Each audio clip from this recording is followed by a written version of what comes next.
Hojas de papel. ¡Ánimo! Continúa tus estudios, prepárate. Nuestro lema en Preparatoria Pirámide del Sol: esfuerzo diario para jóvenes con futuro. La opción inteligente está en Preparatoria Pirámide del Sol. Inscripciones abiertas, pero además revalidan materias. Llame al 312-6067. Los lunes de proceso. Periodismo sin concesiones.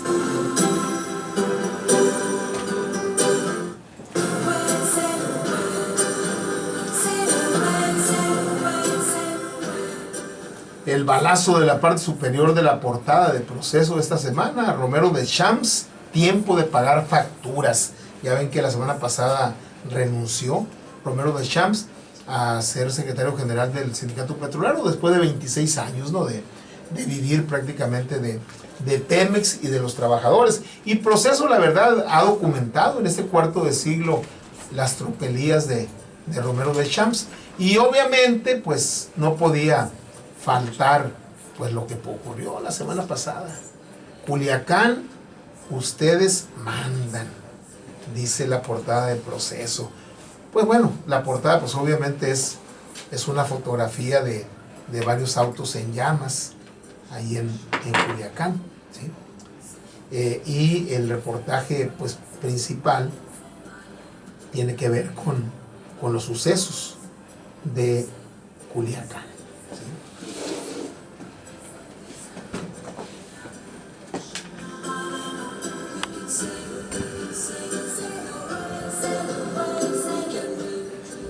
Liberar a Ovidio Guzmán López es una claudicación ante el cártel de Sinaloa. Es como decirle a estos criminales: ustedes son los que mandan, comenta a Proceso Jack Ryler, uno de los exfuncionarios de la DEA que mejor conoce la estructura y modus operandi de esa organización delictiva. Habla del operativo fallido del Ejército y la Guardia Nacional, quienes se doblegaron después de la violenta jornada del jueves 17 en Culiacán.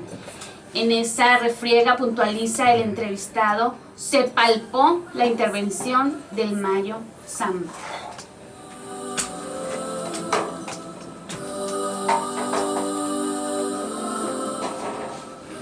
El corresponsal de Proceso en Washington, Jesús Esquivel, pues entrevista a un agente de la DEA, un funcionario, agente de la DEA, Jack Riley, que estuvo aquí en México y que conoce bien, ya está retirado, sin embargo es una persona informada. Además entrevista a un par de funcionarios y de agentes actuales, a condición del anonimato, y con eso se arma el reportaje principal, las entrevistas que hacen a esos funcionarios.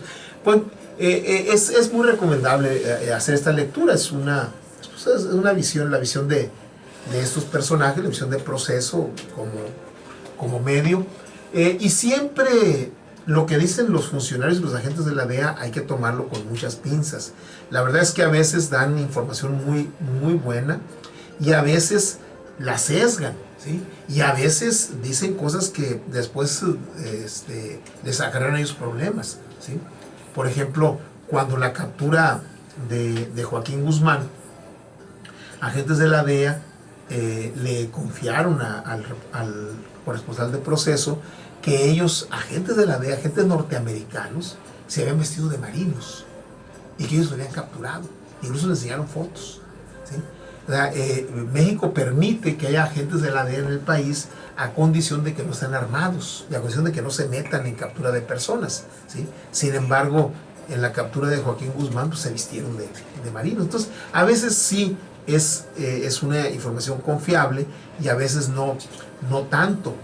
Y aquí plantean los funcionarios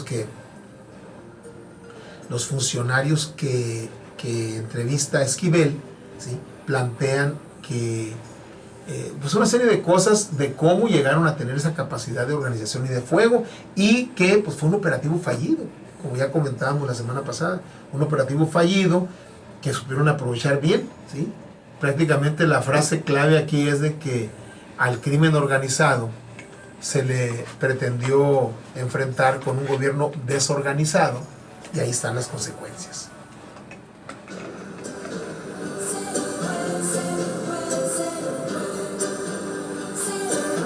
Y luego una entrevista, un artículo subordinado a este principal, pero relacionado, es una entrevista que le hacen a Archibaldo Guzmán, el hijo, creo que es el hijo mayor de Joaquín Guzmán. Dice: mi padre puso su confianza en el gobierno mexicano. Dice, a ver qué dice Edna. Vamos a ver. Iván Archibaldo Guzmán Salazar, uno de los herederos de la estructura criminal de su padre, Joaquín El Chapo Guzmán Loera, reconoció que es la labor del gobierno mexicano luchar contra el cártel de Sinaloa, pero advirtió que en Sinaloa hay muchas personas que nos protegen a mí y a mi familia. Después de pasar una serie de estrictas medidas de seguridad y se trasladó a un lugar desconocido con los ojos vendados, el periodista Ernesto Rodríguez Amari.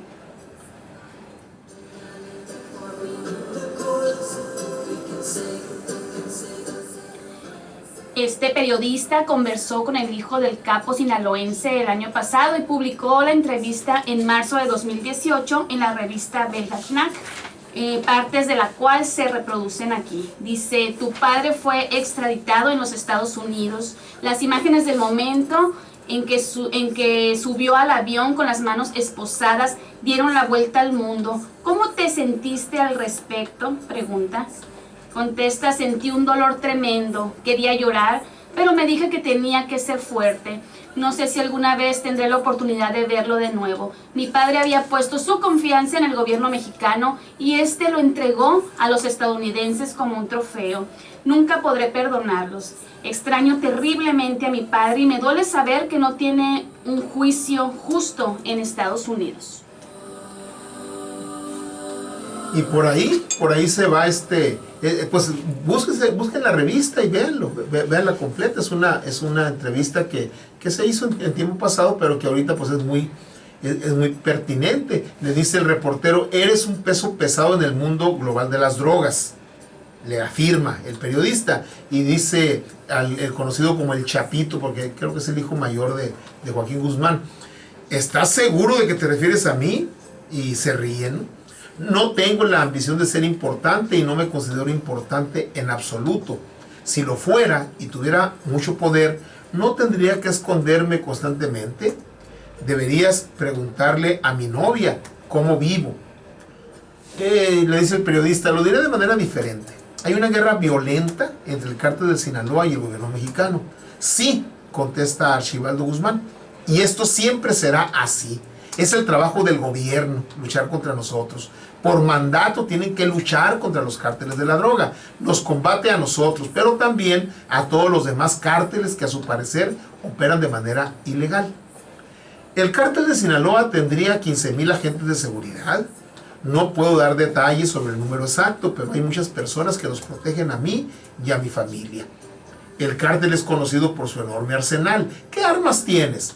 Uno se defiende cuando lo necesita, pero no quiero decir nada más al respecto. Pues ya se salió ahí que tenían, que tenían ahí: bazucas, ametralladoras y una capacidad logística y de organización. La verdad es que mostraron poderío, organización, una capacidad de fuego. Y ese, esas armas, ¿de dónde vienen? Pues de los Estados Unidos, güey. O sea, aquí no las fabrican esas armas. O sea, ¿cómo llegaron? ¿En dónde están? O sea, son muchas cosas, pues. Efectivamente, en la disyuntiva que se estaba, ¿sí?, de que ya prácticamente estaban amenazando con matar más soldados, porque mataron a algunos, etcétera, etcétera. Está bien lo que hicieron hasta ese momento. Como le decía aquí en el espacio que tuvimos con el doctor Santillana, pues sí, ya he llegado a ese punto, pues sí, pero ¿por qué llegas a ese punto? ¿Sí? Y luego viene otro artículo firmado por Roxana Vivanco. Este es de Río 12. Río 12 es una publicación que se hace, aparece en Sinaloa. La verdad es que se juegan estos el pellejo, los de Río 12. Creo que de ahí era el periodista que hace 2-3 años mataron, por una publicación que hizo ahí, un muy reconocido periodista. Lo mataron de Río 12, y Proceso, obviamente con la autorización de Río 12, presenta este artículo firmado por Roxana Vivanco el día que López Obrador perdió Culiacán. Unos 3 párrafos. La tarde del jueves 17, el cártel de Sinaloa mostró su poderío en la capital sinaloense al doblegar al gobierno federal con un despliegue de comandos en distintos puntos de la ciudad, los cuales tomaron y bloquearon vialidades y casetas, secuestraron soldados y a sus familias y dispararon contra las instalaciones de la Secretaría de la Defensa Nacional, la Sedena. Los civiles armados se enfrentaron a una disminuida Guardia Nacional y al ejército para exigir la liberación de Ovidio Guzmán López, a quien se pretendía detener en un domicilio de desarrollo urbano Tres Ríos. La estrategia del cártel dio resultado y fue liberado el hijo de Joaquín Guzmán Loera, el Chapo. Pues es mucho más largo el artículo. Le estamos dando probaditas de qué viene. Pues obviamente tenía que ser ese el tema fundamental, pero vienen muchos otros artículos, otros artículos muy importantes de diverso tema. Obviamente tienen que darle prioridad. Imagínense que Proceso no publicara nada de eso, le iba a llover críticas fuertes. Hay otro que se llama Coinciden expertos, porque Proceso entrevistó a varios expertos y dice: coinciden expertos, recapturar a Ovidio es la única salida digna. Es lo que tienen que hacer. ¿Se acuerdan cuando se fugó Joaquín Guzmán? ¿Sí? Que ya prácticamente el gobierno del presidente Peña y su secretario de Gobernación pues pusieron todo su empeño en volverlo a capturar, porque la verdad ya era una burla que de una cárcel de máxima seguridad se hubiera fugado un reo. Entonces en esta ocasión los expertos dicen lo mismo: tienen que recapturar a Ovidio Guzmán. Esperemos que ahora sí lo hagan de manera organizada, ¿sí? De manera más efectiva, pues como deben de ser las cosas, algo tan serio, ¿no? Y de ahí Proceso se va a Guerrero, una disputa por Guerrero, una bomba de tiempo.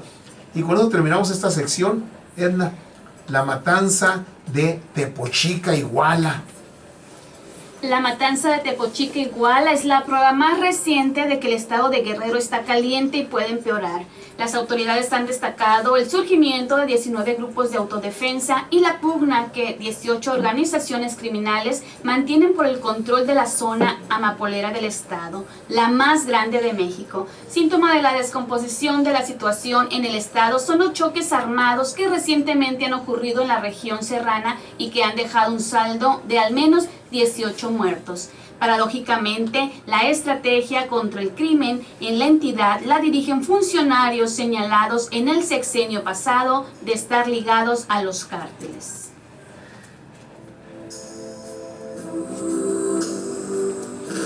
Pues no es fácil. La verdad es que es realmente una situación extrema en la que estamos viviendo, que se le dejó crecer a lo largo de 30 años. Tiene razón el gobierno federal cuando dice, pues todo esto lo heredamos. Sí, efectivamente. Ese arsenal que se desplegó en Culiacán, pues no lo adquirieron en ese sexenio. Y la verdad que para que pase ese arsenal por la frontera, debe haber complicidad del gobierno norteamericano y del gobierno mexicano. No hay de otra. Entonces, obviamente, ningún gobierno puede acabar con esa situación de la noche a la mañana, ¿sí? Con esa situación de inseguridad. Lo que sí creo yo que debemos de pedir es que haya una estrategia correcta, una estrategia adecuada, y que empiece a ponerse la primera piedra de los cimientos de la estrategia que dé resultado. No va a dar resultado en ese sexenio si se hacen bien las cosas, ¿sí? Si quieren cosas de relumbrón, a lo mejor va a haber, pero para cuestiones de fondo no puede haber resultados duraderos en un sexenio. Si es algo que se incubó a lo largo de 30, de 40 años, no puede resolverse en 3, en 6 años. Lo que sí se puede hacer es colocar las piezas y los cimientos correctos para que a la vuelta de 10 o 15 años empiece a ver más o menos la seguridad pública que las mexicanas y los mexicanos nos merecemos. Algo amable, saludos. ¿Saludos a quién? A Marlene López, que nos está escuchando en la colonia Los Jardines y también nos habló para, pues, anotarse en la rifa. Dice que muy buenas promociones. Lo que caiga. Lo que caiga, yo me anoto, pero Muy bien, lo que sí Marlene. es seguro que nos está escuchando en la colonia Los Jardines. Muchas gracias, Marlene, por comunicar. Usted ahorita nos leyó ahí, espero que sí lo hayan escuchado, lo que nos leyó Lupita, pues de lo que están poniendo nuestros amigos de Face. Estamos todos muy multinacionales. Ayer alcancé a ver gente que era de Veracruz, de Michoacán, Las redes de la sociales. Loma de Choropo, en el poder Face. de las El redes poder de sociales. las redes sociales. Estamos llegando a todo el universo a través de la web. Así son las cosas. Así es que con mucho gusto tomamos nuestro separador, lo colocamos y pues esto que no le ha gustado mucho a él. La voz, nomás la voz. La música está buena. La música. No, la voz también. La voz también. Ahora vamos a ver The Robbery, que es el origen de todo. Hay de gustos a gustos. Hay de gustos a gustos. El robo. The Robbery. ¿Qué se dice? Libros con T de libertad.